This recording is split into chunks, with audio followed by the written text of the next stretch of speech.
Every man, at some point in his life, feels the crushing weight of lead in his soul. It's the dense, heavy feeling that follows a sharp rejection. It's the cold, metallic ache of heartbreak. It's the dull, gray shame of a personal or professional failure. We are told to avoid these feelings, to numb them, to distract ourselves from them. We treat them as poison, as evidence of our own inadequacy. This unexamined pain becomes the base metal of our lives. It makes us bitter, fearful, and hesitant. It weighs us down, preventing us from becoming the men we are capable of being. But the ancient philosophers, the great masters of the human spirit, knew a profound secret. They knew that this lead was not a curse. It was raw material. They understood that within every man lies a potential not of a victim, but of an alchemist, a man who does not run from the base metals of his suffering, but who learns to build a fire hot enough to transmute them into gold. This is the promise of Stoicism. It is not a philosophy of gritting your teeth and enduring pain. It is a practical science of inner transformation. It is a formula for turning the lead of rejection into the gold of direction, the lead of heartbreak into the gold of resilience, and the lead of fear into the gold of unwavering courage. Today, we begin this great work. We are lighting the forge. This is a journey into the heart of Stoic alchemy. We will provide you with the principles and the processes to stop being a man who is crushed by his pain and to start becoming the man who is built by it. Before any alchemist can begin his work, he must first understand the nature of his raw materials. He must know his lead, his iron, his mercury. For us, this means understanding the true nature of our own pain. The first and most critical act of a Stoic alchemist is to perform a great separation. You must learn to distinguish between pain and suffering. They are not the same thing. Pain is the objective, external event. It is the raw sensory input of life. A woman says, "I'm not interested." That is pain. Your business fails and you lose money. That is pain. Someone you love gets sick. That is pain. These events are like the weather. They are real, they happen, and they are largely outside of our direct control. Suffering, on the other hand, is the story you tell yourself about the pain. It is the second arrow you shoot into yourself. The woman says, "I'm not interested," and you tell yourself, "This means I am worthless and unlovable." That is suffering. Your business fails, and you tell yourself, "This means I am a complete failure and will never succeed." That is suffering. Suffering is the poison of your own judgment, which you willingly drink after life has given you the unavoidable bitterness of pain. The great Stoic Epictetus taught this 2,000 years ago. He said, "Men are disturbed not by things, but by the views which they take of them." This is a foundational formula of all inner alchemy. Your power does not lie in preventing the painful events of life. Your power lies in your absolute sovereignty over the stories you tell yourself about them. The untrained man fuses the event and the story together. He believes that the rejection is proof of his worthlessness. The Stoic alchemist learns to insert a wedge of reason between the two. He sees the event for what it is, an external fact, and then consciously chooses a story that serves his growth, not his self-destruction. This is the first great work.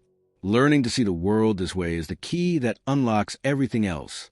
And if the single distinction between external pain and internal suffering is already starting to shift the gears in your mind, if you're feeling the power in this separation, then I encourage you to subscribe to this channel. We go this deep in every single video, providing the frameworks you need to become the master architect of your own mind. Once we understand our raw material, we must understand the force that transforms it. In ancient alchemy, that force was fire. No transformation can occur without heat. In the alchemy of the soul, that fire is voluntary hardship. The modern world is a conspiracy against your transformation. It is designed to keep you comfortable, to keep your lead in its solid, untransformed state. It offers you endless distraction from your pain, endless convenience to avoid effort, and endless validation to soothe your ego. But a man who lives a life in pursuit of comfort is a man who will never know his own strength. His psychological goal will remain forever locked away within the base metals of his fears and insecurities. Comfort creates a life of lead. The Stoic alchemists understand that fire is not the enemy. It is a catalyst. He does not wait for life's uncontrollable wildfires to test him. He builds his own forge. He consistently and deliberately introduces controlled, voluntary hardship into his life. This is a practice of building your heat tolerance. This is why you must embrace the cold shower. When you stand under freezing water, every instinct in your body screams at you to retreat, to seek comfort. By consciously choosing to stay, to breathe, to master your physical reaction, you are not just training your body. You are training your mind to remain calm and resolute when your emotions are screaming at you.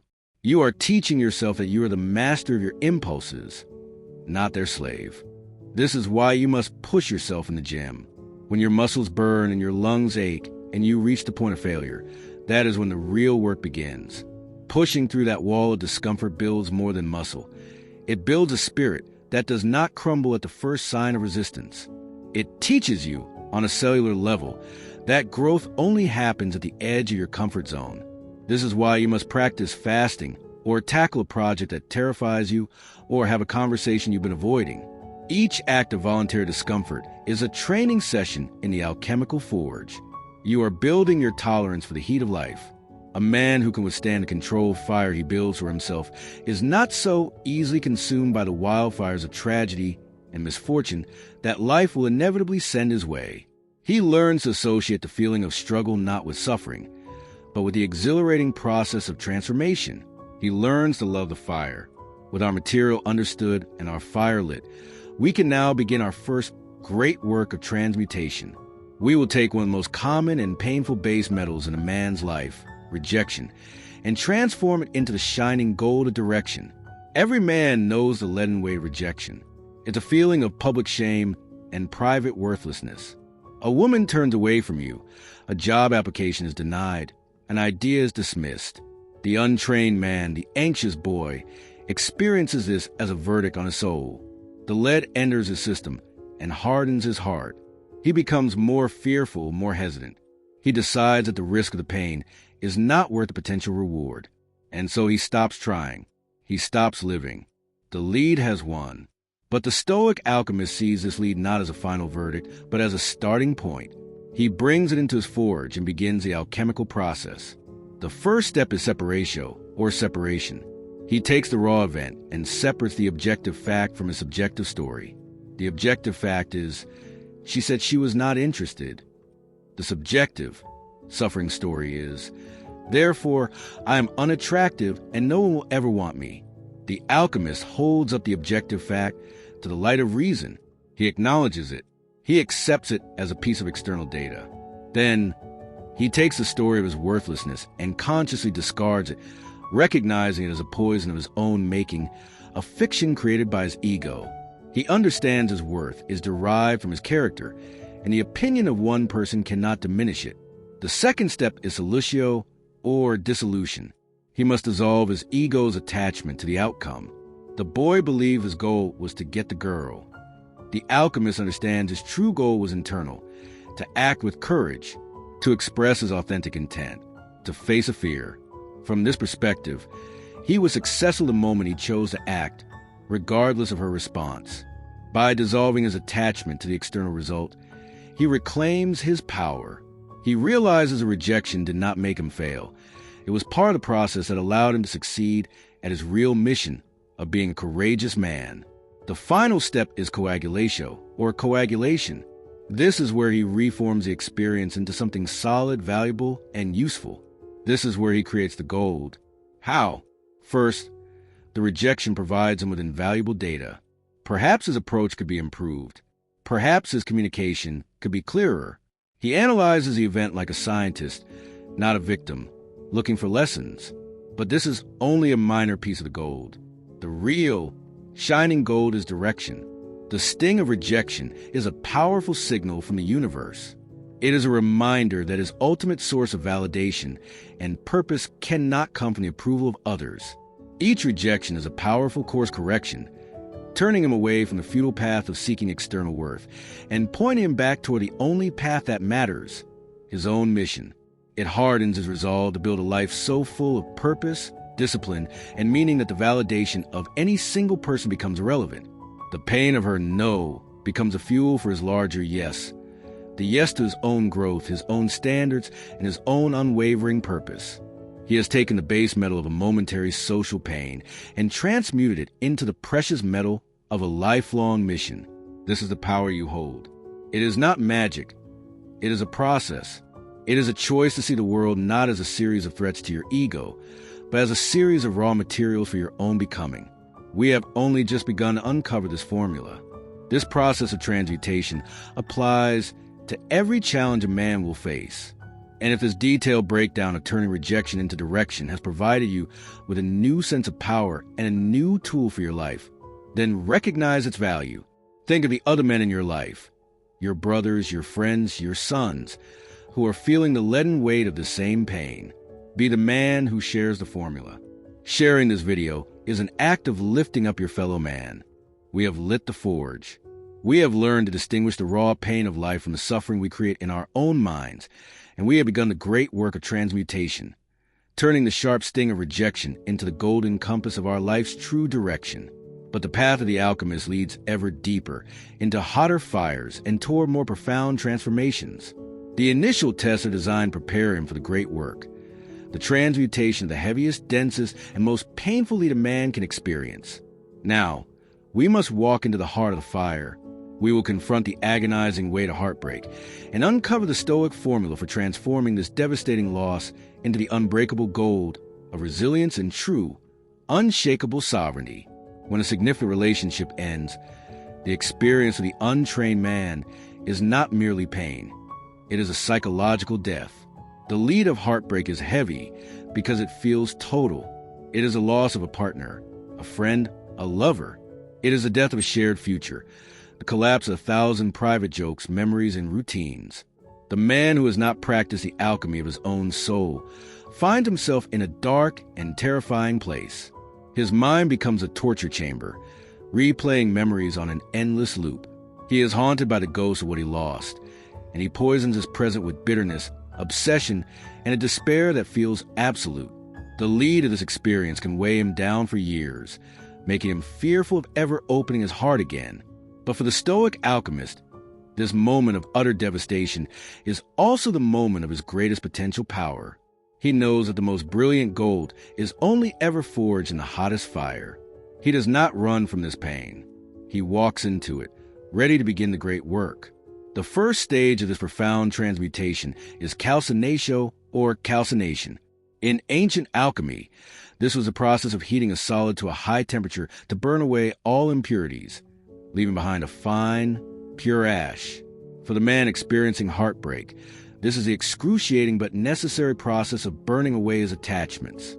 He must, with conscious and courageous effort, place the entire relationship into the alchemical fire of radical acceptance. This is a more fatty in its most potent form. He must burn away the idealized image he held of his partner, seeing her not as a goddess he lost, but as a complex, flawed human she is. He must burn away the fantasy of the future they would have had, recognizing it as a story that no longer exists. He must burn away his own ego's attachments, the part of him that felt validated by being with her, the part that felt proud to call her his. He must let it all burn until all that remains is a simple, undeniable, ashen truth. The relationship is over. This process is one profound grief. It hurts, but the alchemist understands that this fire is not destroying him. It is purifying him. It is burning away everything that was not truly his to begin with, leaving behind the essential, indestructible core of his own being. The next stage is solutio, or dissolution. After the fire comes the water. The alchemist takes the purified ash of his accepted reality and dissolves it in the waters of his own grief. The untrained man drowns in these waters. He fights them, thrashes against them, and is ultimately consumed by them. The alchemist, however, consciously chooses to surrender. He allows himself to feel the pain fully. He does not distract himself with meaningless pursuits or numb himself with cheap comforts. He understands that grief is a solvent. It is a powerful chemical that, if allowed to do its work, will dissolve the hardened structures of his old codependent self. He gives himself permission to feel the sadness, the anger, the loneliness. He observes these emotions with the detached curiosity of a scientist, a core Stoic practice. He knows that these feelings are powerful, but they are not him. They are weather patterns passing through the sky of his awareness. By immersing himself in the feeling without becoming the feeling, he allows the pain to wash away the parts of his ego that were built on the relationship. The pain dissolves his neediness, his reliance on external validation, and his fear of being alone. He emerges from these waters cleansed, lighter, and with newfound clarity. He has faced the abyss of his own sorrow and discovered that he is still there. This leads to the final, triumphant stage, coagulatio or coagulation. From the purified ash in the dissolved ego, the alchemist now begins to form a new, more powerful substance. He gathers the lessons learned, the insights gained, and the strength discovered in the fire, and he begins to solidify them into pure gold. The first piece of gold is resilience. He has faced one of life's greatest pains, and he has survived. He now knows, not as a theory but as a lived experience, that he can endure. His fear of future loss is dramatically diminished because he has already faced the worst and found it to be survivable. He is no longer afraid of the fire because he knows he can emerge from it stronger. The second and most precious piece of gold is true sovereignty. Through the alchemical process, he has been forced to find a new center of gravity.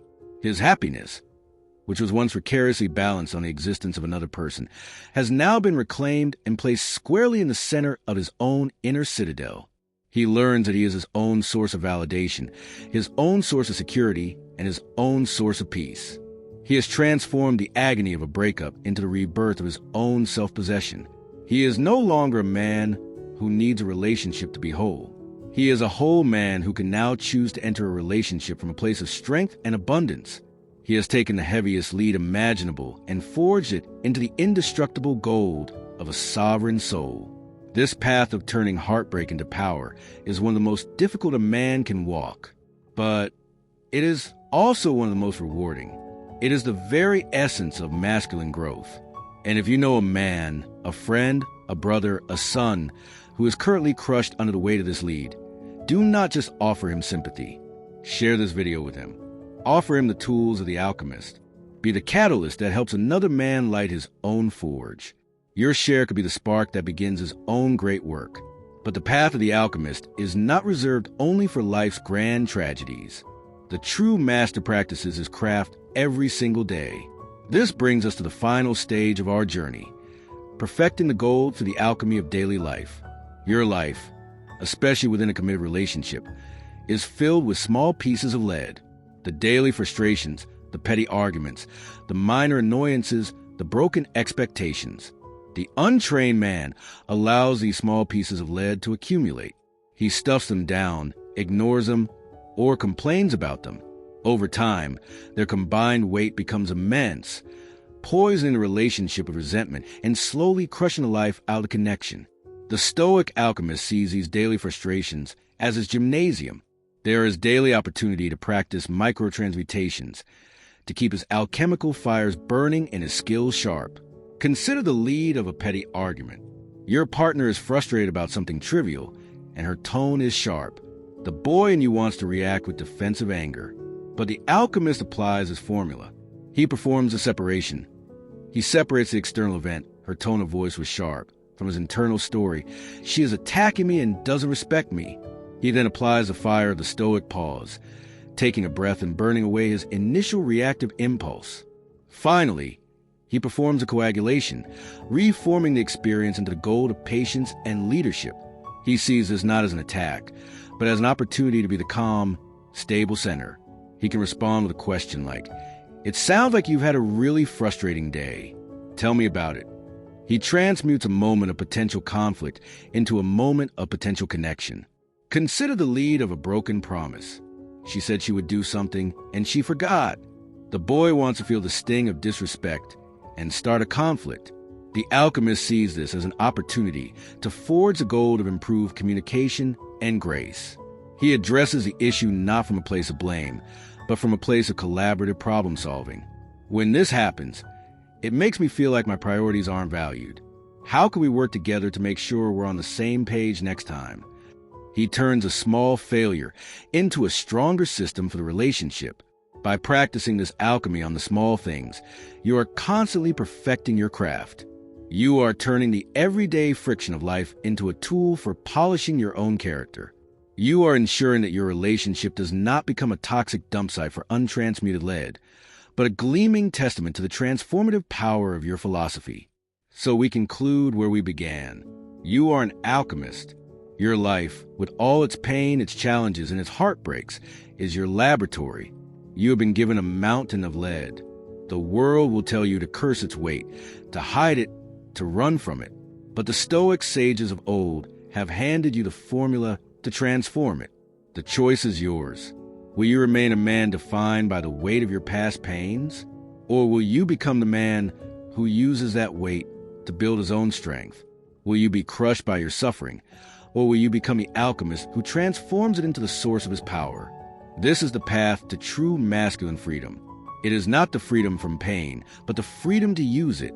It is the power to look upon any obstacle, any failure, any heartbreak, and to know with unshakable certainty that this, too, is raw material for the great and noble work of forging your own soul. If this philosophy, this path of the Stoic alchemist, resonates with the man you aspire to be, then I invite you to make a commitment. Subscribe to this channel and join a brotherhood of modern alchemists. We are men who are choosing not to be defined by what happens to us, but by what we choose to create from it. The work is difficult, but it is the only work that matters. Let us begin